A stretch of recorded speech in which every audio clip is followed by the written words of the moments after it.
Welcome back to Filmmaster Reviews. I'm Adam J, bringing you my review of Indiana Jones and the Nursing Home Thermostat. I made a Dial of Destiny, I guess, whatever the fuck it's called. Anyway, for future content on this channel, please click that like button and that subscribe button. You know, back in the day, I, like so many others, gave Kingdom of the Crystal Skull a lot of shit. We all collectively shat on it, laughed when South Park called it rape, and dragged its reputation through the mud. But I'm not gonna lie, over the years, I've come around to the movie quite a bit. It still has its dumb moments, but all Indiana Jones films do. In retrospect, Kingdom of the Crystal Skull really wasn't bad. Was it the perfect legacy sequel we wanted? No, but it was enough. It was a satisfying conclusion to Indiana's story, at least in my view, and if I'm being honest, I like it more than Temple of Doom.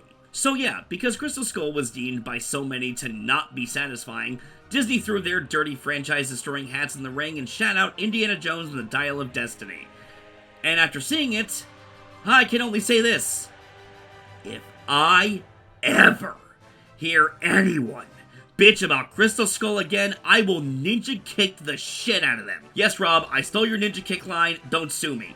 But I'm serious, Indiana Jones and the Dial of Destiny is currently the frontrunner for my worst film of 2023. And I can't even express in enough detail how much that breaks my heart. Again, in retrospect, I think we were all too hard on Crystal Skull. Indy is still the main character of that film. He still has a need for adventure. He still, you know, feels like Indy. I don't know who this crotchety old get-off-my-lawn fucker is, but this was not Indy. I get Harrison Ford is older now, and they wanted to portray that, but why would any of us want to see that? Indiana Jones and the Dial of Destiny is yet another in a list of Lucasfilm products that have been ruined by Kathleen Kennedy. First Rise of Skywalker, then Willow, now you're killing Indiana Jones. What more can you take from me, lady? Why are you still here? Just leave! This newest adventure from Indiana Jones sets a new low for the franchise as Indy is now a bitter, divorced alcoholic. And if you think that shit's all over the ending of the last film, wait till you see how they explain away Mutt's absence. Oh yeah. Anyway, Indy and his goddaughter, Helena, yes, goddaughter, go in search of the Dial of Destiny, which Indy hunted for in his youth with Helena's father. Yes, Helena's father, who was so close to Indy, he named his daughter Indy's goddaughter, but we're just finding out about him 5 movies in because convenience is more important than logic at Lucasfilm. So I'm just gonna say it. The only positive I have for this movie is that occasionally the de-aging doesn't look like complete shit, and 1 or 2 action moments didn't damn near put me to sleep. Yes, that is literally the highest praise I can give this film. So, what's the main problem with this film? Well, the movie is called Indiana Jones and the Dial of Destiny, and Indy feels like a supporting player in his story.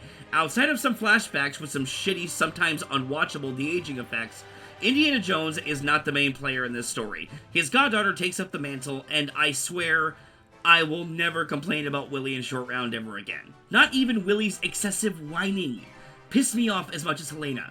Kate Capshaw, you are forgiven. Phoebe Waller-Bridges' Helena is the most annoying, arrogant, unfunny, despicable companion Indy has ever been forced with.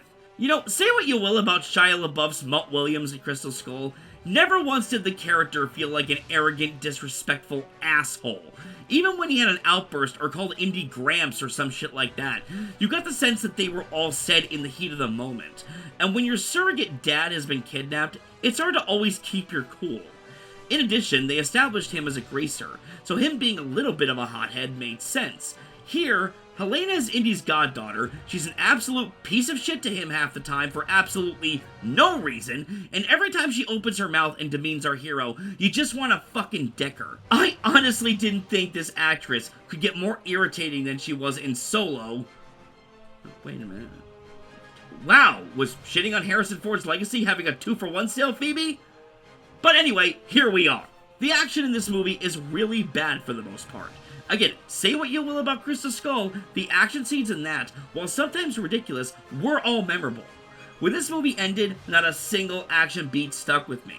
Maybe I was too distracted by Waller-Bridges' horrendous acting, or the bad CGI, or Harrison Ford being treated like a ward from the old folks' home, I'm not sure. I just recall not giving a shit whenever an action scene was on display. Mads Mikkelsen does his best with what he has, but he's basically just generic bad guy 101. And as much as I love him as an actor, he lacks the imposing and fun nature of the indie villains of old. The actor is great, but the character comes off very stale and been there, done that. And it kills me to say all this, because the director is James Mangold. This man had Wolverine go out on a perfect note in Logan. I don't know what the hell happened to him here. But possibly the biggest spit in the face regarding this film was the ending. Now, I'm not going to spoil really anything, but the way this film wraps up made me want to beat the nearest person with a shovel. And, well, goddammit, I know I've been doing this the whole fucking review. I hate doing it, but I gotta bring up Crystal Skull again. I swear it's the last time. But the shit that Dial of Destiny takes on it really pissed me off. The main theme of that film was that even in old age, even past your prime, there are still new things to gain. Whether that be new friends, new family, new knowledge, and even new adventures. The excitement of your life is not determined by youth. That was a wonderful message, especially for Indy. And say what you will about that film, it is undeniable how well that movie got that message across. Dial of Destiny basically has Indiana completely forget all that development he had in Crystal Skull, has everything taken from him once again, only for him to somewhat learn the same message again, only at the very last minutes of the film, when the film is done punishing you with 2 hours of fucking nothing. Screw this damn thing! Dial of Destiny is the worst Indiana Jones film by a clear mile. It is the worst film I have seen so far this year. It is a stain on a great franchise. I'm glad Harrison Ford has other projects in the works, because I cringe at the fucking thought of this being his last movie. Seeing Indiana Jones go out on such a damn whimper, being humiliated by such a feminist retard. Yes, I called Phoebe Waller-Bridge a feminist retard. Fuck her. And to Disney, fuck you for making this. Fuck you for wasting my time with this. Fuck you for making what you obviously had to know was a bad film and releasing it anyway. Write a fucking movie next time. This movie gets a damn F. Bye!